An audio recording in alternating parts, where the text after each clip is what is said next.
Good morning students. I am Pradeep Kumar और हम पढ़ रहे थे ट्रांसलेशन का पार्ट।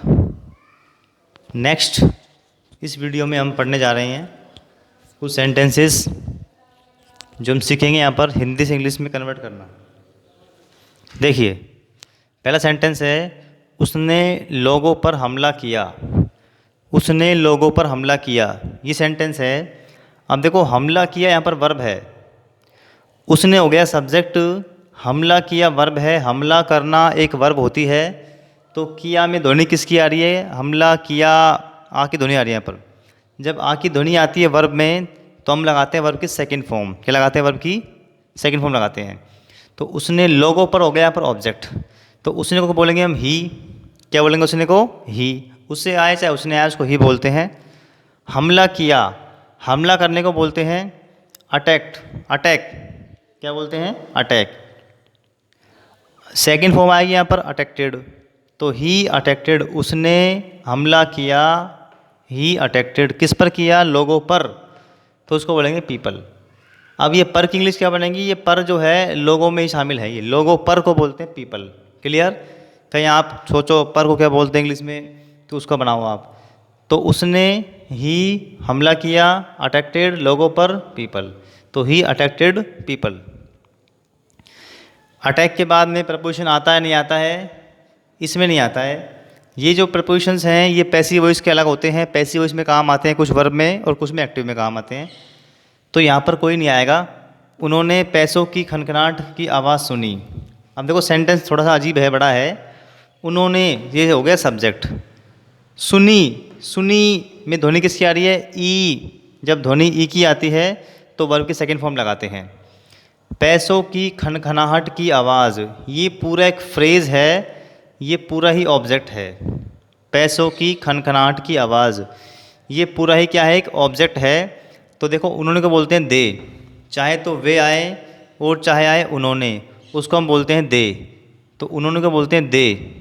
सुनने को क्या बोलते हैं? सुनने को बोलते हैं हर्ड, HEARD। हियर की सेकंड फॉर्म है हर्ड।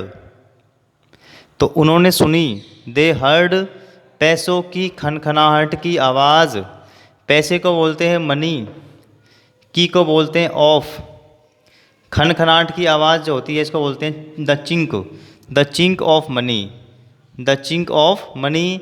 इस पूरे का मीनिंग क्या होता है यहाँ पर? पैसों की खनखनाहट की आवाज़। क्लियर? अगला सेंटेंस देखिए, विशंबर ने दहेज में या दहेज के रूप में 5,000 रुपये मांगे। विशंबर ने दहेज में 5,000 रुपये मांगे। विशंबर ने हो गया सब्जेक्ट, विशंबर। मांगे ये वर्ब है, मांगे ध्वनि किसकी आ रही है? मांगने में एक की ध्वनि आ रही है, तो सेकंड फॉर्म आएगी यहाँ पर डिमांडेड। तो मांगने को बोलते हैं डिमांड। क्या बोलते हैं? डिमांड। तो डिमांडेड होता है सेकंड फॉर्म मांगे। तो विशंबर ने, विशंबर मांगे, डिमांडेड। कितने मांगे? 5,000 रुपये, 5,000 रुपीज़। किस में मांगे? दहेज के रूप में मांगे, तो as a dowry, as a dowry. दहेज के रूप में मांगे या दहेज में मांगे, एज ए डाउरी। डाउरी को बोलते हैं दहेज। क्या बोलते हैं डाउरी को? दहेज। अगला वर्ड देखिए, रिया ने उससे शादी करने से मना कर दिया। रिया ने उससे शादी करने से मना कर दिया। तो रिया ने को बोलेंगे रिया। वर्ब यहाँ पर क्या है? मना कर दिया। तो मना करना वर्ब होती है। मना करने को बोलते हैं डिनाई, या इसको बोलते हैं रिफ्यूज्ड। क्या बोलते हैं? रिफ्यूज़। तो सेकंड फॉर्म क्या आएगी यहाँ पर? Refused, REFUSED। तो रिया रिफ्यूज्ड, रिया ने मना कर दिया शादी करने से। अब देखो, शादी करने से मना कर दिया। उससे को बोलते हैं हिम। मैंने आपसे कहा था उससे, उससे आता है सब वर्ब के बाद में आता है, तो उसको बोलते हैं हिम। ही का बनता है ऑब्जेक्ट हिम। तो शादी करने से ये वर्ब है, ये भी वर्ब है और ये भी वर्ब है। मैंने देखो, इसमें ये वर्ब आपको मैंने अभी नहीं पढ़ाई है, थोड़ा इसको समझाता हूँ मैं आपको। देखिए, मना करना, जैसे शादी करने से, तो शादी करना। जिस वर्ब में, जिस क्रिया में, जिस वर्ब में ने, ना, नी, ने नानी आता है, जिस वर्ब में नैनानी आता है, ये नैनानी, ने, इस तरह के जो शब्द हैं वो आते हैं, तो उस वर्ब को हम बनाते हैं टू प्लस वर्ब की फर्स्ट फॉर्म से, टू प्लस वर्ब की फर्स्ट फॉर्म से बनाते हैं, तो उसको बोलते हैं इन्फिनिटिव। ये वर्ब की 5 फॉर्म होती है। शादी करना वर्ब है, शादी करना, इसको बोलते हैं टू मैरी। तो वर्ब के पहले क्या लगाते हैं हम, मैरी जो है वर्ब होती है, शादी करना वर्ब होती है, तो लगा देंगे यहाँ पर टू हम पहले, तो टू मैरी। तो शादी करने से या शादी करने को बोलते हैं टू मैरी, उससे को बोलेंगे हिम।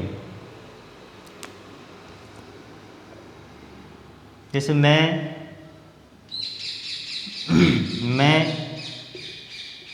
सामान खरीदने बाजार गया, ये सेंटेंस है मान लीजिए। तो मैं को बोलते हैं आई, गया वर्ब है, यहाँ पर गया को बोलते हैं वेंट, आई वेंट, मैं गया। सामान खरीदने, अब देखो खरीदना यहाँ पर वर्ब है, ये भी वर्ब है गया, और खरीदना भी वर्ब है।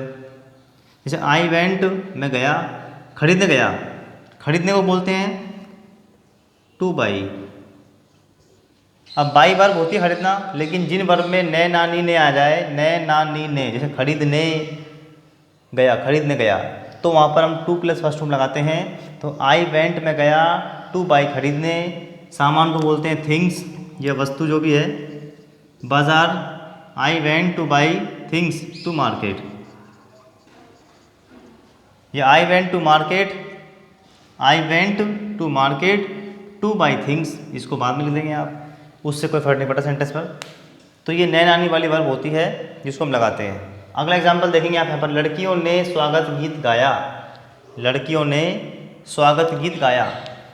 लड़कियों ने क्या बोलते हैं, लड़कियों को बोलते हैं लड़कियों को गर्ल्स, क्या बोलेंगे गर्ल्स। तो द गर्ल्स, लड़कियों ने। गाया, गाने को बोलते हैं सिंग, सेंग, सेंग जो है वर्ब की सेकेंड फॉर्म होती है सेंग। लड़कियों ने गाया, द गर्ल्स सेंग, क्या गाया, स्वागत गीत को बोलते हैं वेलकम सॉन्ग, क्या बोलेंगे welcome song. The girls sang welcome song. हमने 4 बजे चाय पी, हमने को बोलते हैं वी, चाय पीने को बोलते हैं take tea, take tea, drink नहीं आएगा यहाँ पर टेक आएगा, तो हमने को वी, चाय पी को बोलते हैं, पीने को बोलते हैं टेक, ठीक, पीने को बोलते हैं टेक। चाय के लिए, कॉफ़ी के लिए टेक लगाते हैं हम, चाहे आप चाय पिए, कॉफ़ी पिए, तो हम लगाते हैं टेक टी, टेक कॉफ़ी, ऐसे। ये नहीं बोलेंगे आप ड्रिंक टी, ड्रिंक नहीं लगाएंगे इनके साथ, आप क्या लगाएंगे, टेक लगाएंगे। तो टेक की सेकंड फॉर्म क्या होती है, टुक। तो हमने को वी पी यानी कि ली चाय, टुक, चाय को टी बोलते हैं। 4 बजे एट 4 PM, शाम के 4 बजे तो 4 PM, सुबह के 4 बजे तो एट 4 AM कर देंगे, इस तरह से। तो ये सेंटेंसेस जो है इनको आप अच्छे से समझिए, इनको सीखिए और बना बना के देखिए, जितना आप बनाएंगे उतना ही आपको आएगा। Okay, thank you.